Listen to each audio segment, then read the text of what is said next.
Because we first in this chapter we only discuss about a constant variable, right? Or a single variable, single register, sorry. So when there is a single register, so there is only a single value of it. Either is it 10 ohms or 20 ohms, 5 ohms or anything. Let's suppose if we discuss about that we have only three resistors.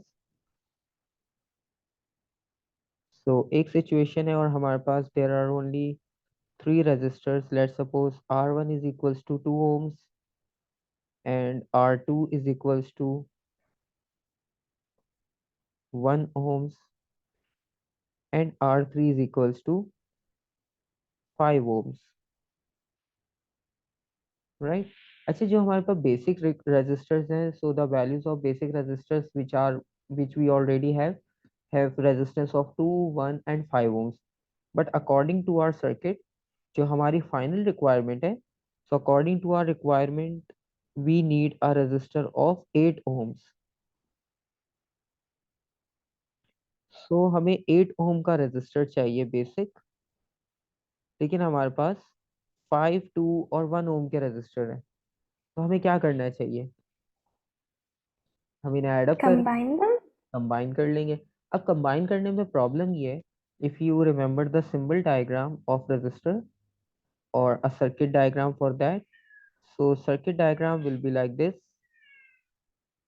a rectangle and two ends over there, right? Okay. So अब इस situation में अगर register की हम जो circuit diagram है उसको follow करते हैं, तो वहां पर हमारे पास दो डिफरेंट एंड्स हैं, राइट? राइट और left. And if three registers are of same constructed और द सेम शेप, तो हम तीनों को कंबाइन करने में हमारे पास दो पॉसिबिलिटीज है. अब वो दो कॉम्बिनेशंस कौन से होंगे? If we discuss about the combinations, so there are two combinations in which resistors can be combined. One is known as series combination and the other one is known as parallel combination, right? So there are two combinations. First one is series.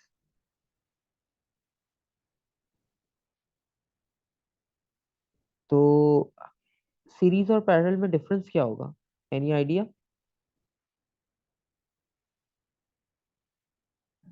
I'm not sure. Okay. अच्छा, if we take the example of a school assembly, right? In a school assembly, all students of, let's suppose, class 7 are in a vertical line, right?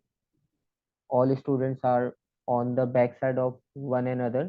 So there will be a straight line of class 7 and there will also a straight line of class 8, 9 onwards, and beyond 7 there are also 1, 2, 3, 4. So सब classes की line जो है वो एक straight आपको जो है वो column की form में नजर आ रही होगी, right? And let's suppose if we talk about their position of hands, right? Let's suppose if we take example of students which are standing in a straight line of class 7. So सब students के जो right hand होंगे वो आपको एक ही side पर नजर आएंगे, right? ठीक है. और जो सब स्टूडेंट्स की लेफ्ट हैंड साइड होगी वो सबकी सेम होगी लेफ्ट पर. ठीक है. तो इसलिए हम उन्हें कॉलम वाइज स्ट्रेट लाइन में खड़ा करते हैं ताकि सबका राइट लेफ्ट जो है वो कॉमन हो. और अगर आप उसको कंपेयर करो क्लास वाइज, लेट सपोज अगर हम यहाँ पर डिस्कस करते हैं, अगर आपके पास let suppose class 7, class 8, class 9, ठीक है, we are only taking example of three classes. So when you consider them in a series, तो जब हम सीरीज की बात करते हैं तो series means one by one, right? End to end connection. It means that you first need to clear class 7, then class 8, then class 9. So there will be a series, right? And if we're talking about number of students in a single class, so in that condition, they all are in parallel combinations, right? Let's suppose if we discuss about the formation of students, so this will be the right hand side and this will be the left hand side. Okay. अगर हम अपने accordingly देखें तो 7 की right हमें यहाँ पर मिलेगी और लेफ्ट जो है वो हमारे लेफ्ट पर ही होगी सेम। और if we take the right hand side of class 8, so that will be on right hand side also and left hand side on this point, and same goes for class 9, right? So जब हम class wise इनको comparison देख रहे हैं तो आप देखो कि फर्स्ट जो राइट हैंड था, ये जो राइट हैंड है आपके पास, ये राइट हैंड किस क्लास के स्टूडेंट का होगा? 7. 7। और उसके क्लोज 8 क्लास के स्टूडेंट का कौन सा हैंड होगा?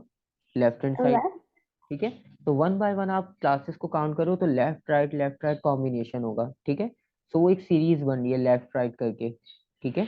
और अगर आप इंडिविजुअल क्लास को कंसीडर करो, let suppose if we talk about class 7, so सब स्टूडेंट्स के लेफ्ट हैंड साइड एक एंड पर होंगे और सब स्टूडेंट्स के राइट हैंड साइड एक ही एंड पर होंगे सेम। ठीक है। अब दोनों डिफरेंस पता चल गए किस तरह से हैं डिफरेंस? कोई कंफ्यूजन दोनों Yeah. डिफरेंस में? अब हम इसको अपनी टर्म्स के साथ मैच करते हैं। ठीक है। So when we are talking about right left end to end combination, so end to end combination means there will be a series combination। ठीक है। और वो सीरीज हमें दिख भी रहा है कि 7 8 9, तो वो इंक्रीजिंग ऑर्डर हमें नजर आ रहा है कि वन बाय वन सीरीज जो है वो हमारी क्लास की इंक्रीज हो रही है। So that's why that combination is known as series combination. So in series combination, there will be end-to-end combination, right? And if we talk about parallel combination,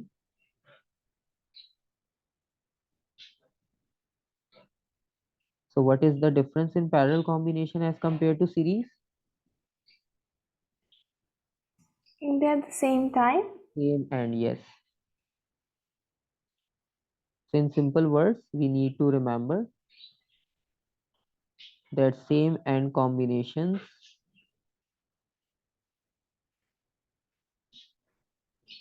are for parallel combination, right? Okay, so our main purpose is to make a resistance of 8 ohm resistor, or we are going to make resistor of 8 ohms resistance. So अब combinations का problem ये है कि there are two combination, one is series, other one is parallel. So problem ये है कि अब हम उन तीनों को सीरीज में भी ज्वाइन कर सकते हैं और पैरेलल में भी ज्वाइन कर सकते हैं। सो कहाँ पर इंक्रीज आपके पास रेजिस्टेंस होगी, कहाँ पे डिक्रीज, तो उसके लिए पहले हमारे पास फॉर्मूला होना चाहिए, right? Then we are able to give the answer that either we are going to add them in series or either we are going to add them in parallel combination, right?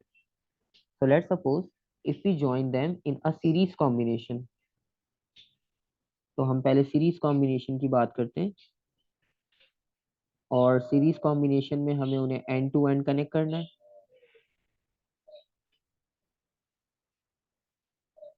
तो series combination में join करने के लिए हमने उन तीनों resistors को connect किया।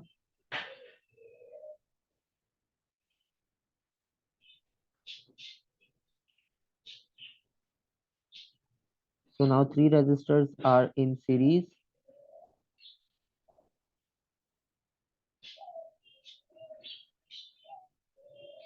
and there is a source of battery or source of voltage over there. This will be the positive and this will be the negative. This is R1, this is R2, this is R3, right?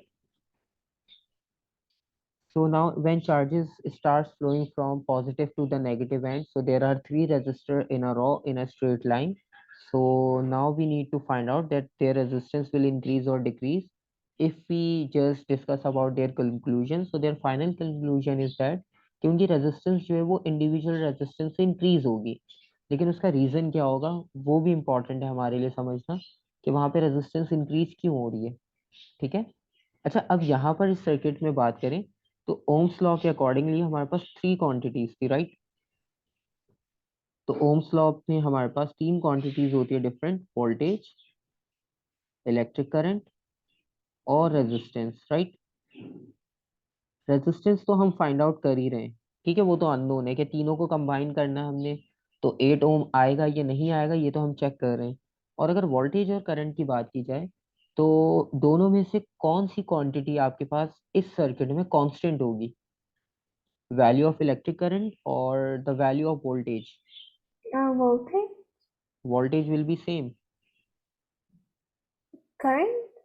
because voltage is the, or potential difference is the voltage, or the potential difference we can say that it is the difference of voltage between two terminals, right? अच्छा, अब अगर voltage को discuss किया जाए तो voltage में problem ये कि यहाँ पर हर पॉइंट पर आपको इंडिविजुअल वोल्टेज कैलकुलेट करना होगा, राइट? क्योंकि जब पहले रेजिस्टर से पास होगा इलेक्ट्रिक करंट तो उसकी इंटेंसिटी लो हो चुकी होगी, क्योंकि the purpose of register is to produce hindrance in the path of charges और इलेक्ट्रॉन्स, राइट? तो इनिशियली वोल्टेज हाई होगा और ग्रेजुअली वो जब रेजिस्टर से पास हो रहा है तो उसकी वैल्यू क्या होगी? डिफरेंट होती जाएगी, right? Yes. Let's suppose if we have a 12 volt battery, right? So initial इस पॉइंट पर आपके कितना वोल्टेज रिसीव होगा आपको at this point? 12. 12 volt, because अब तक कोई रेजिस्टर नहीं था सेंटर में। और after passing from this register आपका वोल्टेज ड्रॉप हो जाएगा, राइट? क्योंकि एक रेजिस्टर की वजह से आपकी Yes. इंटेंसिटी लो हो गई। तो अब जो यानी नेक्स्ट रेजिस्टर को वोल्टेज मिलना है तो वो इनिशियली जो 12 वोल्ट था उससे लेस मिलेगा, राइट? क्योंकि हमने इंटेंसिटी स्लो डाउन कर दी। और सेम गोज फॉर R3 के वहां पर तो इंटेंसिटी सबसे लो मिलेगी उसे। तो इसलिए तीनों का वोल्टेज क्या होगा? इंडिविजुअली डिफरेंट होगा, V1 V2 V3। हमें इंडिविजुअल कैलकुलेट करना पड़ेगा वोल्टेज। सो वोल्टेज की क्वांटिटी यहाँ पर वेरिएबल हो जाएगी, राइट? और इलेक्ट्रिक करंट की value Yes. Constant.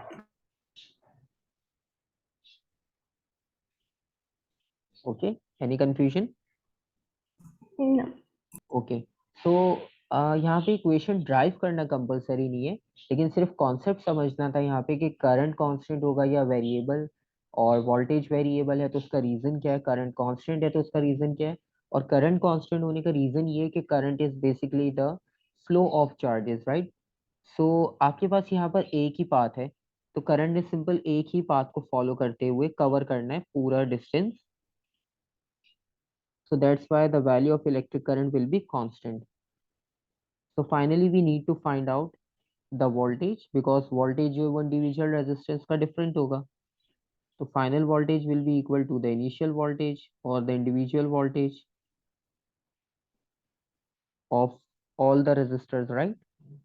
And by using the Ohm's law use करते हैं अगर, तो हम V को किससे replace कर सकते हैं? V is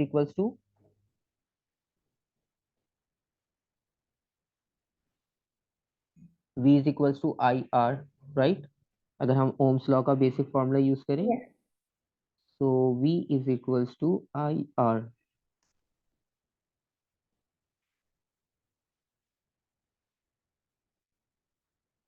अच्छा, यहाँ पर I1 लिखा जाएगा या सिर्फ I लिखेंगे? I. क्योंकि I कांस्टेंट है तो हमें उसमें वेरिएबल शो नहीं करना। रेजिस्टर्स की वैल्यूज डिफरेंट है तो हम उसे R1 R2 R3 लिखेंगे। और now you can see that I or the electric current is common on both hand side, so we can easily cancel out them. So final formula will be like this, that R is equals to R1 plus R2 plus R3।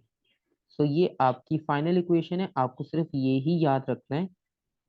आपने पूरी इसकी derivation working को याद नहीं रखना, क्योंकि basic concept हमारा समझना जरूरी था, तो इसलिए हमने पहले बेसिक्स को डिस्कस कर लिया, राइट? तो अकॉर्डिंग टू दिस इक्वेशन हम एक्सप्लेनेशन क्या लिख सकते हैं? Explanation will be like this. अच्छा, अब ये जो फाइनल रेजिस्टेंस आई है ना, इसके लिए टर्म यूज करते हैं इक्विवेलेंट रेजिस्टेंस और effective resistance, right? So both terms आपके पास एग्जाम में इंक्लूड हो सकती हैं, आपको दोनों का आइडिया होना चाहिए कि वो बात किसकी कर रहा है। तो हम यहाँ पे डेफिनेशन या इसको डिफाइन इस तरह से करेंगे, इन सीरीज कॉम्बिनेशन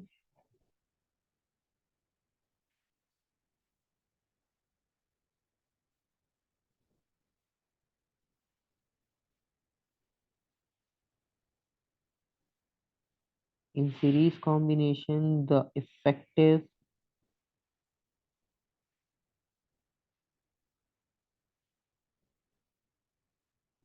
so एक टर्म यूज होती है इफेक्टिव और अदर टर्म यूज होगी इक्विवेलेंट.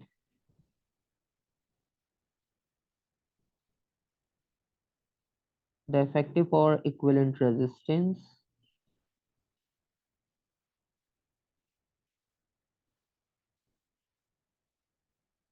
अब ये इंडिविजुअल रेजिस्टेंस से ग्रेटर है या लेस? Less. इंडिविजुअल रेजिस्टेंस आपके पास देखो ग्रेटेस्ट कौन सी थी जो गिवन R1. थी? R1 is 2 ohms. इस क्वेश्चन में देखो यहाँ पर Oh, जो वैल्यूज हमने लिखी थी तो R3 सबसे ग्रेटेस्ट थी. तो अब yes. ये जो फाइनल R की वैल्यू होगी, that capital R, that is the sum of three registers, 5 + 2 + 1. So final resistance or effective resistance will be greater than the individual one, right? Yes. Will be greater than the individual.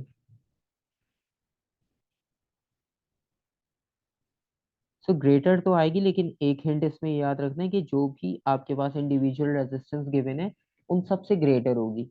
ऐसा नहीं है कि R1 R2 से greater है, R3 से less है, तो वो रॉन्ग कॉन्सेप्ट होगा. ऐसा नहीं होता, तीनों से ही ग्रेटर होगी. ये जितनी भी क्वांटिटीज हैं सबसे ग्रेटर होंगी, right?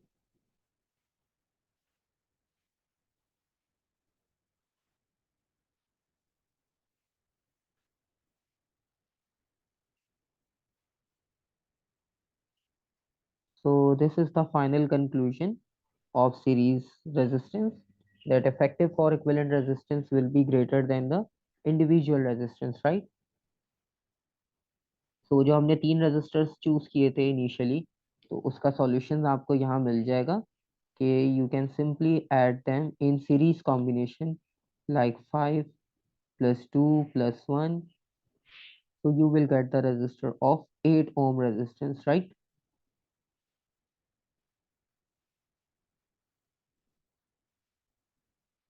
Any confusion in series combination? And no. Okay. अच्छा, क्वेश्चन ये है कि हमने सीरीज तो फर्स्ट स्टार्ट किया, हमें आंसर मिल गया, लेकिन अगर हम इन्हें पैरेलल में कंबाइन करते तो इनकी रेजिस्टेंस क्या होती, ये भी चेक कर लेते हैं. तो पैरेलल कॉम्बिनेशन का भी कॉन्सेप्ट हो जाएगा हमारे पास. तो if we discuss about the parallel combination,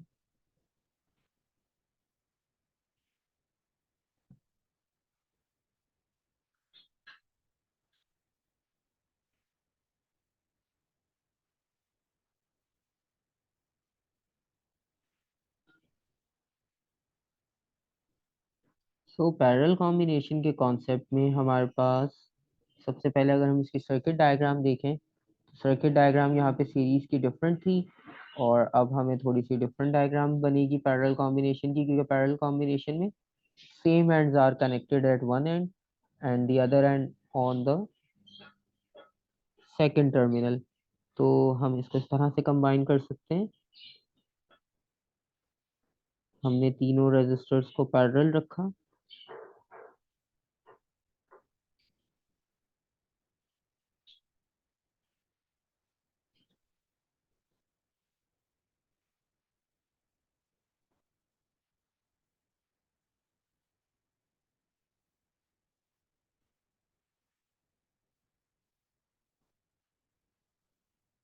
ठीक है, तीनों रेजिस्टर्स को हमने ज्वाइन कर दिया और तीनों सेम एंड से कनेक्टेड हैं. आप यहाँ पे देख सकते हो, लेफ्ट पर एक एंड, राइट पर एक एंड, और इसको हम जो है वो कनेक्ट कर सकते हैं बैटरी से.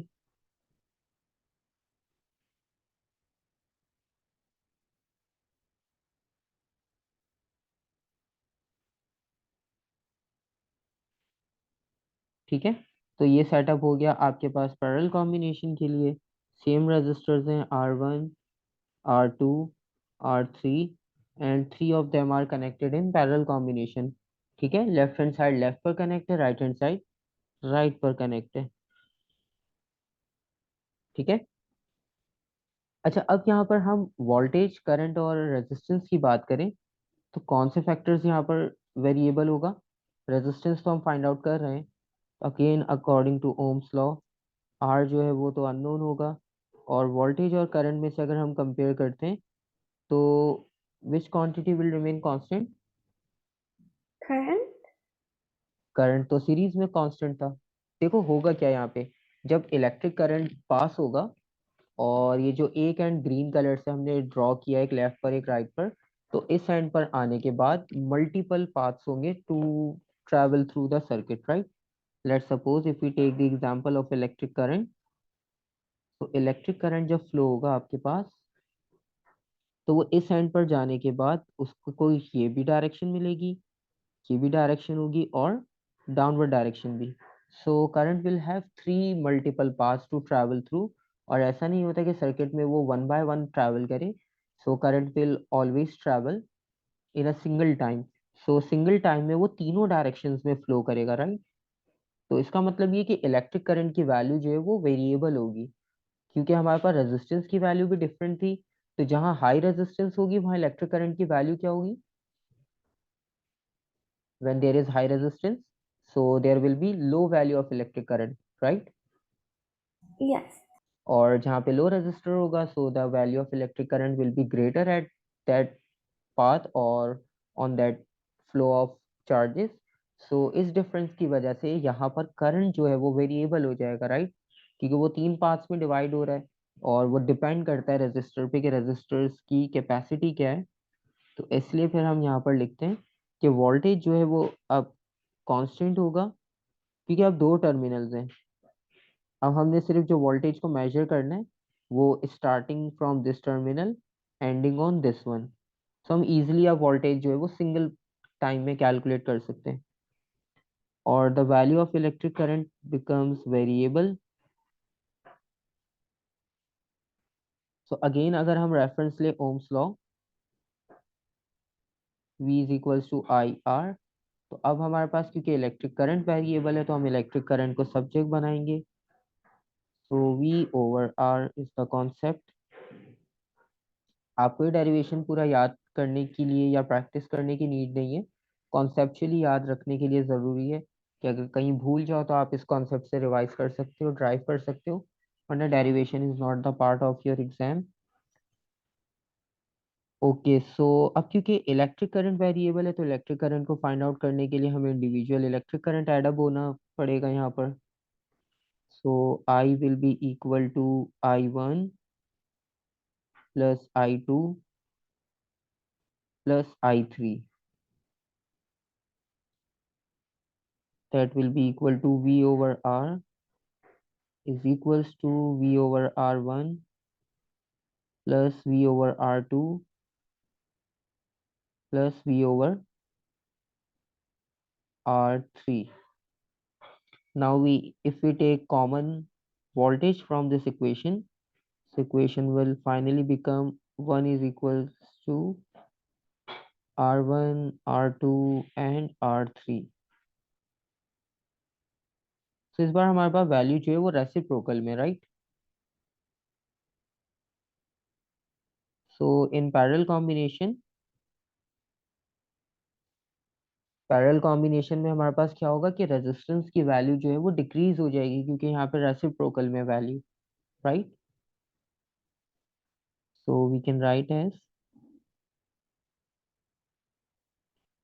इन पैरेलल कॉम्बिनेशन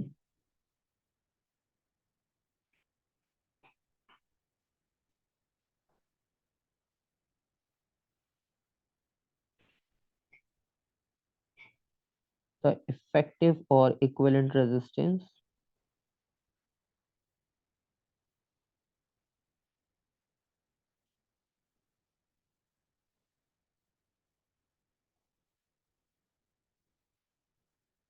ग्रेटर होगी लेस होगी?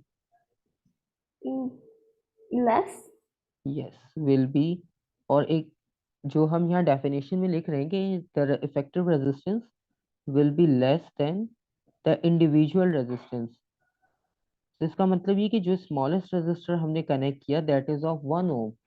सो फाइनली कैलकुलेट करने के बाद जो आंसर होगा वो 1 से भी लेस आना चाहिए, right? Will be less than the individual resistance. So अगर आप इंडिविजुअल रेजिस्टेंस इसकी कैलकुलेट करते हैं, आप सॉरी इफेक्टिव रेजिस्टेंस इसकी कैलकुलेट करके देखो फॉर द सेम वैल्यूज, तो आप इसका आंसर देखो क्या आता है फाइनल। रजिस्टर की वैल्यूज थी 5 2 1। आप इसके लिए पैरेलल कॉम्बिनेशन का फॉर्मूला कैलकुलेट करो। So sir, I just add 5 plus 2 plus 1. That was for the series combination. Now let's suppose if we are going to add them in a parallel combination.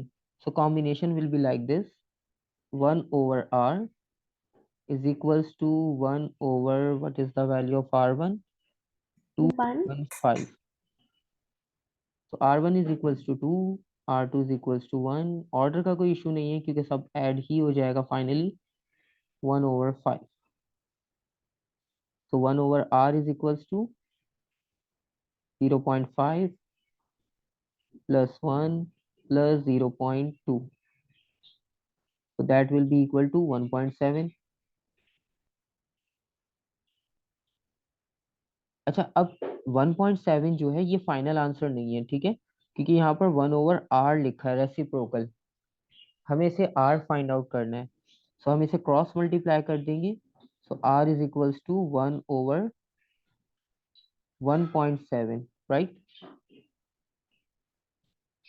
So that will give you the final value, which will be equal to what?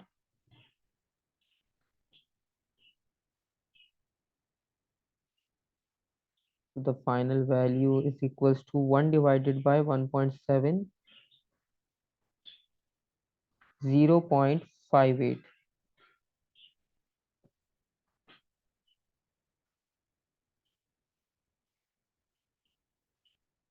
So you can see that from the result that the final resistance is less than the individual one, right? Sir, for the series combination, will Yes, the final resistance be greater than 8 or greater than 2? it will be greater than 5 because we are talking about individual resistance. So in our question, the greatest individual resistance is equals to 5. We already written here. So 5 is the greatest resistance among all the individuals, right? So our final answer must be greater than 5. So that word individual resistance means that in the given resistor, जो भी highest value होगी, final answer will be greater than that highest resistance, right? Okay. Just like in the case of parallel, कि हमारे पास smallest resistance 1 ohm थी और हमारा final answer जो है वो उससे भी less आया 0.58, ठीक है। सो ये आपको ये होता है कि जब हम क्वेश्चन सॉल्व कर रहे होते हैं तो उसमें हेल्प हो जाती है कि एक आइडिया होता है कि आंसर जो है वो will be greater than this one, will be और लेस देन दिस वन। तो वहां पे थोड़ा सा बेसिक आइडिया आपको हो जाता है कि आंसर्स जो है वो किस फॉर्म में होंगे, राइट?